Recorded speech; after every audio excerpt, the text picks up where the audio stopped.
Hello, I'm Jar Reality, and this is RSP Reality Self-Protection. RSP is built around the philosophy of what we call Judo. Judo stands for Simple, Effective, Aggressive, Realistic Way, and it is ingrained in everything that we do. I may not be much of anything, but what I definitely am is a fistload specialist. If anybody is an expert on the subject, it's me. I've been carrying fistloads since 2004, and I started pursuing all available knowledge about them in 2009 by buying content and attending training seminars, both physical and online.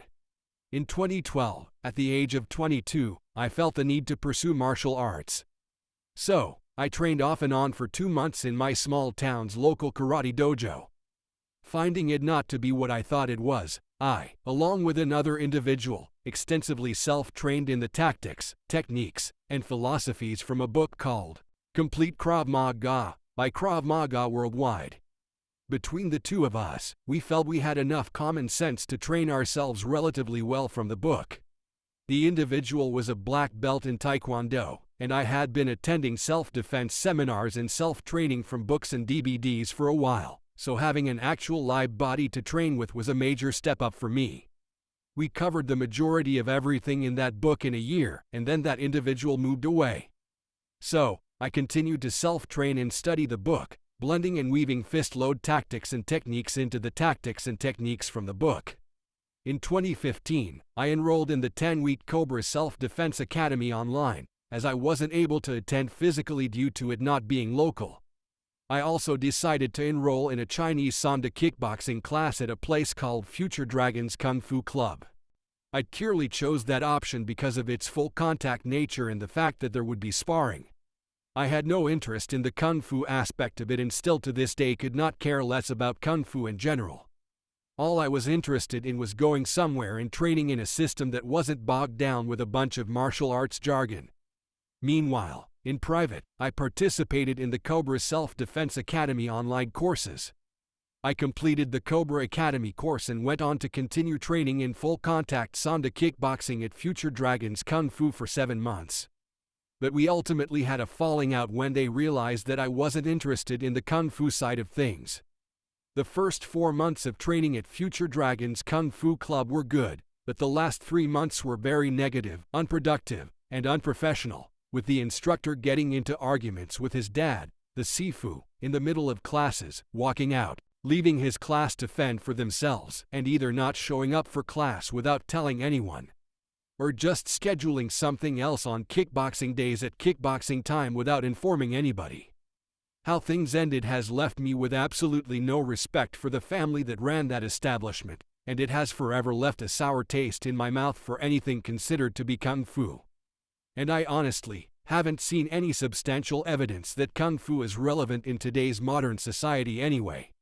I went on to do 5 months of Judo taught by a man named Greg Henderson, who now has sadly passed away. Greg Henderson started training in martial arts at age 4 in Japan, and he had a deep passion for Japanese martial arts in general.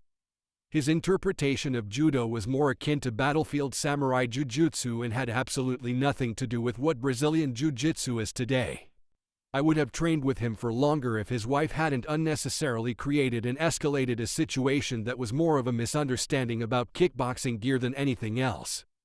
Unfortunately, after Future Dragons, I had grown tired of spending my hard-earned money on martial arts drama. And I just decided to let the misunderstanding remain misunderstood and refrain from going somewhere to train ever again. I took all the knowledge that I had learned by participating in the Cobra Self-Defense Academy. And the only thing that had made Future Dragons Sanda worth anything was the opportunity to spar, and by the end, class was so inconsistent that hardly any sparring went on. So, when I look back, doing Future Dragons Sanda kickboxing for 7 months was ultimately just a colossal waste of time, money, and effort. I would have been better off if I had known about Henderson's Martial Arts Academy before finding out about Future Dragons Kung Fu Club. The 5 months that I spent at Henderson Martial Arts Academy were far more useful because it opened up a door to common sense and many realizations. It's because of Henderson Judo that I learned about Yawara, Hanbo, and Tanbo. And I came to realize that if we use common sense, a lot of what we're led to believe starts to not make sense. regardless of what some Brazilian jiu-jitsu practitioners would have you believe. The jujutsu that the samurai used wasn't anything remotely similar to the almighty be-all and all Brazilian jiu-jitsu that Joe Rogan loves so much, because the samurai were not rolling around on the ground with their adversary unless they had no other option. Henderson Judo made me realize that I had the wrong idea about a lot of things, including fist loads. At the end of 2015 going into 2016, I bought my first cold steel Koga ST2, and I never bought another self-defense keychain again. Gimmicky self-defense keychain bottle openers that either don't work or are absolutely illegal in most places are what ruined the fist load industry and caused it to fall out of popularity. Fist loads work, but they're not all created equal. They have to have the right design and be made out of a material that's appropriate for the jurisdiction that you live in. Metallic fist loads made out of steel or brass can break, lacerate, and cause awful maiming, permanent injury, and/or death.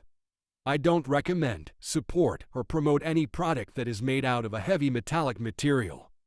In my 20 years of experience, both non-professional and professional, where I've had the opportunity to use fist loads made from all different materials, I prefer impact polymer for a non-lethal fist load option.